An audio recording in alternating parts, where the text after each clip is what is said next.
Hi everyone, Dr. J here, and in this video I'm going to talk about random variables. And we have a whole page on random variables in our campus course, and there's a number of links for you to check out another video series, especially by Khan Academy, which has a very nice introductory set of videos. I'm just going to give you a little summary here of what a random variable is and how we'll be using it in this class. So a random variable, it's called a variable, and often it's denoted with a variable like x or y. But it's really more about a random process. It's an outcome of a random process. So for example, the random variable could be the sum of a pair of dice when you roll them, or even just the value on a single pair of dice, or the price of a house in Rolla, or any number of outcomes of processes which the individual processes may or may not be random, but in terms of the total set of outcomes, it looks like a random process, essentially. So we might have, so for dice, a discrete random variable. You can have discrete and continuous random variables. Dice would be a discrete one. We have the outcomes.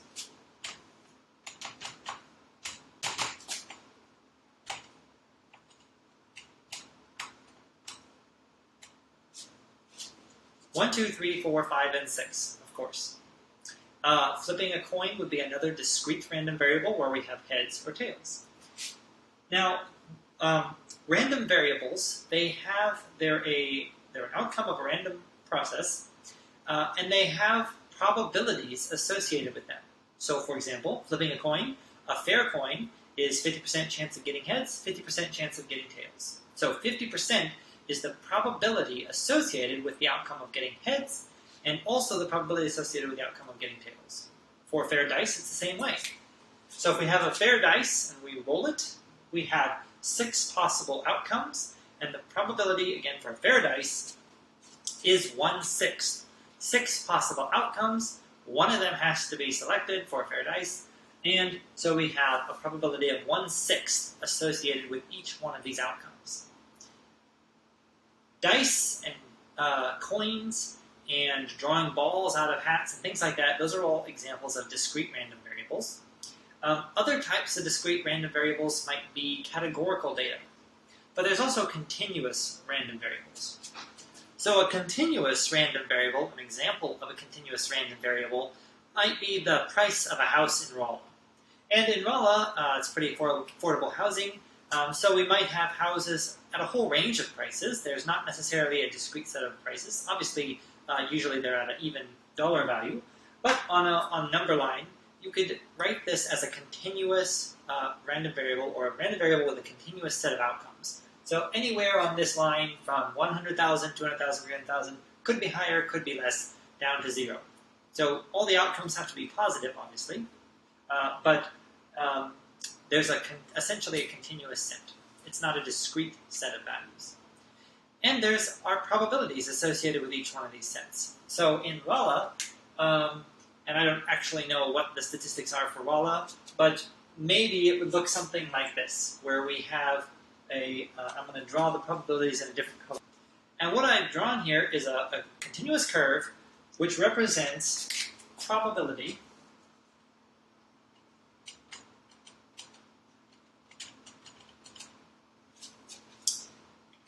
which is, of course, something that has to integrate up to 1 and is between 0 and 1, and so on and so forth, obeying all the normal rules of probability. And this is essentially giving us the same thing as we got with the dice roll, but now for a continuous variable. So with the dice, we could graph the probabilities as, well, we just had the numbers, 1/6, and so the graph of those probabilities for the dice roll would be 1/6 for each outcome. Here we have a continuous set of outcomes, and so we have a continuous set of probabilities that are associated with that. And I've kind of drawn this curve to look like something like a bell curve with an average of around $200,000. And again, I don't know if that's accurate for Rolla or not. It probably isn't. In fact, in Rolla, it's possible that we have a bimodal distribution where we have 2 peaks, and that would look like this.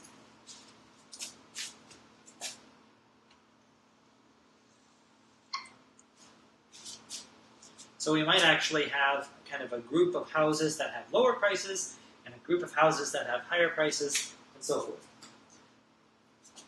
either way, we have a set of outcomes, the price of the house, and a set of probabilities associated with those outcomes, which are given by these lines up here.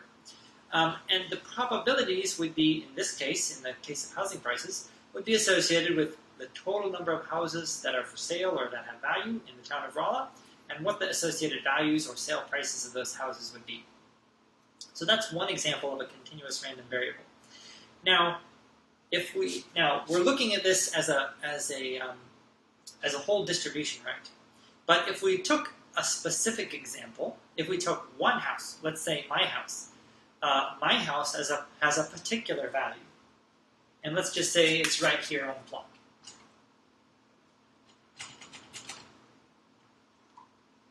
And again, I don't know if all these numbers are correct or not, but let's just say we took a random house from Rolla, we took its value, and maybe it plots here on the outcomes list. So its value is 210,000 or 20,000 or so. That would have an associated probability. Okay, so let's just assume this red curve is our PDF, our probability distribution function for housing prices in Rolla. And let's say we've picked a particular house and it has a price of around $220,000. So we can calculate what the associated probability of drawing that house would be, for example. And we see here that it's pretty close to the average value of houses in Rolla. We might want to know what is the probability of finding a house that's higher than that particular price.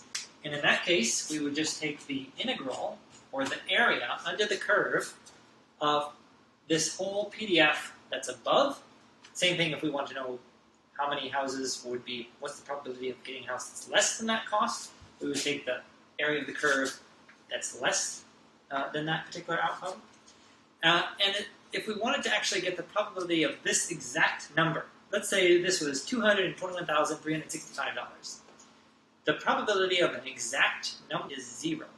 And the reason for that is that we use integrals to understand probabilities of continuous functions, or continuous random variables. Now, if you haven't had calculus, an integral is just a measure of the area under the curve. And in fact, I've drawn here a line where we can integrate this PDF, this red curve, from this point, up basically to infinity, and we would get the area that's under the curve for that region of the curve. For those of you who have had calculus, you'll know that an integral of a single number has no value. So if we have an integral if we have just a single line, because that line is infinitesimally small, the area under the curve of an infinitesimally small region is 0. And so that's why we have the probability of an exact value is 0. But it does make sense with a continuous probability distribution to ask about the probability within a particular region. So perhaps we would ask in a very small region. So we can ask about the probability of a very small region, but the probability of a specific value is going to always be 0 for a continuous probability distribution. For a discrete probability distribution, and let me just go ahead and draw the discrete probability distribution for the dice. Okay, so here's our discrete probability distribution for the dice roll. Again, we have our 6 discrete outcomes, and we have our probabilities, again drawn in red. And I've drawn them in this funny way with the bars. I could have also drawn them with dots to try to emphasize the fact that these are discrete. So there's no intermediate values here in between 3 and 4, 4 and 5, and so on, because it's a dice roll. You get 1, 2, 3, 4, 5, or 6. That's all you get. These are discrete values. And so the probabilities are also discrete. And what that means is that at exactly 1, or I should say the probability of getting exactly 1, is not 0, which it would be if this was a continuous distribution, but the probability of getting exactly 1 is exactly 1/6 in this case. Now, if we can draw a uniform distribution over this interval, say from 1 to 6, and that would be a different probability distribution. So I've kind of tried to draw a continuous uniform probability distribution over this region, just a box, basically. And for those of you who have seen the uniform distribution before, it's just a box. So it's equally likely to get any number within a particular range. For example, a very common way to use this kind of a distribution is on the unit interval, from 0 to 1. You can draw any fraction or any decimal number between 0 and 1 with equal probability. That's a continuous distribution, and in that case, the probability of getting exactly a single number would be 0. But for the dice in the red, the probability of an exact number is a non-zero number, 1/6 in this case. Okay, so that's a little bit about continuous and discrete probability distributions that are associated with continuous and discrete random variables. So a random variable, it's an outcome of a random process. There are outcomes associated with a random variable and probabilities associated with those outcomes. Some outcomes can actually have 0 probability in some cases. And so even though a lot of processes in nature and science and engineering are not really random processes, we use random variables because in considering the whole suite of outcomes, it's like the price of the house, for example. The price of a house is not random. It's based on how big the house is, how many bedrooms it has, and so on and so forth, what area it's located in.